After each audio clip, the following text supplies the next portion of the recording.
Jimmy de Mindsoul Production. Aujourd'hui, je vais vous présenter les variables ND, ND Filter en anglais.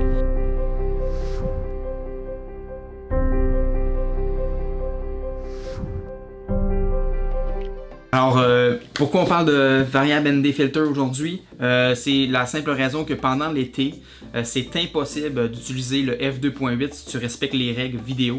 C'est-à-dire, moi je filme en 4K 24 frames secondes actuellement avec ma caméra. Alors, je dois faire x2 sur mon shutter speed. Alors, c'est 1/50e. Si tu veux respecter les règles, tu n'as pas le choix de rester comme ça. La raison, je ferai une autre vidéo pour ça si vous voulez le savoir, juste à commenter en bas. Pour le moment, on va se concentrer sur les variables ND. En fait, moi, l'année dernière, je me suis rendu compte que c'était très dur d'avoir la profondeur de champ dans les shots en plein soleil.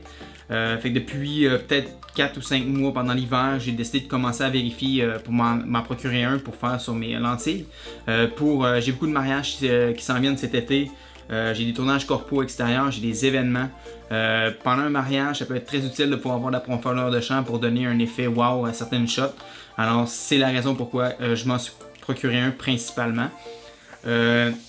En fait, comme j'expliquais tantôt, à quoi ça sert, c'est que tu mets le variable ND Filter sur ton appareil et tu peux faire du f2.8 en plein soleil. Ce qui est impossible de faire si tu respectes la règle comme j'expliquais tantôt. À moins de monter ton F à 9, mais tu perds toute ta profondeur de champ. Il n'y a plus de profondeur de champ à F9, puis souvent c'est pas ce que tu veux donner comme rendu dans la shot que tu as prévu. Alors c'est pourquoi de mon côté je me suis procuré un ND Filter. La marque que j'ai sélectionnée, c'est la marque Tiffen. Plusieurs personnes parlent des Polar Pro actuellement sur le marché. Peter McKinnon de Toronto vient d'en sortir un modèle en collaboration avec Polar Pro. Malheureusement, le prix selon moi est vraiment élevé parce que c'est sûr que il y a son nom dessus, Peter McKinnon, alors ça fait monter la valeur du produit. Selon les reviews, il semble vraiment sharp. Personnellement, je ne paierais pas entre 250 et 300 $ US. C'est-à-dire transféré en canadien, ça fait entre 300 et 350 $ canadiens. Pour un variable ND, je trouvais ça un peu overkill. Malgré que je suis sûr que c'est des très bons filters, mais personnellement, j'ai préféré le Tiffen. J'ai regardé beaucoup de reviews sur ce modèle-là. Et sérieux, c'est vraiment ça à coche. En fait, voici à quoi ça ressemble. Vous pouvez voir un peu à quoi ça ressemble. C'est vraiment très petit. Ce que j'aime ici, c'est aussi sur le Tiffen, tu as quand même des règles que tu peux regarder sur le côté qui vont faire la distance puis la force que tu vas donner. Alors pour moi, je trouvais ça très important de les avoir. Vous pouvez voir à quoi ça sert. En fait, je vais le tenir devant comme ça. Et vous allez voir, vous allez me voir à travers. Et plus je tourne, plus ça devient sombre. Et plus il y a du soleil, plus tu peux fermer et utiliser ton f2.8. C'est, vous voyez, minimum, on peut aller jusqu'au maximum. Et là, ça devient très noir, très noir. Fait qu'en plein été, c'est vraiment idéal d'avoir ce produit-là si tu veux avoir de la profondeur de champ.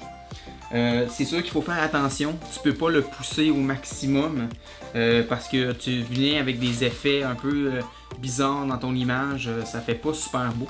Je ferai des tests vidéo peut-être avec ça pendant l'été parce qu'ici on est encore printemps, c'est que ça commence à être quand même beau, mais pas tant. Alors c'est pourquoi que je vais refaire une vidéo là-dessus si vous le désirez.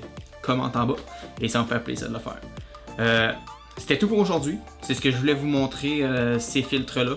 Je vous conseille de faire des recherches, d'éviter les cheap parce que faut pas oublier que si tu achètes une lentille à 1000 $ et plus puis tu vas y mettre un filtre à 30$ en avant, c'est plate, mais la qualité du verre de ton 30$ via ta lentille à 1000 $ et plus, c'est pas un bon match. J'ai fait plusieurs tests dans ma vie, j'ai souvent acheté des affaires plus cheap.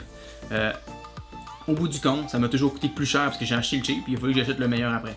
Fait que j'ai appris à attendre, ramasser mon argent et acheter tout de suite ce qui était le meilleur sur le marché. C'est un conseil que je peux vous donner en tant qu'entrepreneur et vidéaste depuis quand même 3-4 ans. Alors, c'est ce que je voulais vous montrer. Merci de m'avoir écouté. C'est une autre vidéo que j'ai fait dans mon nouveau studio à Québec. Si tu as des questions, pose en bas. Abonne-toi à ma chaîne si tu veux. Merci de m'avoir écouté. C'est le fun d'avoir des gens qui me suivent. Plus il va y avoir d'abonnés, plus je vais être motivé à en faire. Si tu as des questions, tu ne te gênes pas, tu les poses dans les commentaires. Fait que je vous souhaite une bonne fin de journée. Puis merci de m'avoir écouté. Au revoir. Peace.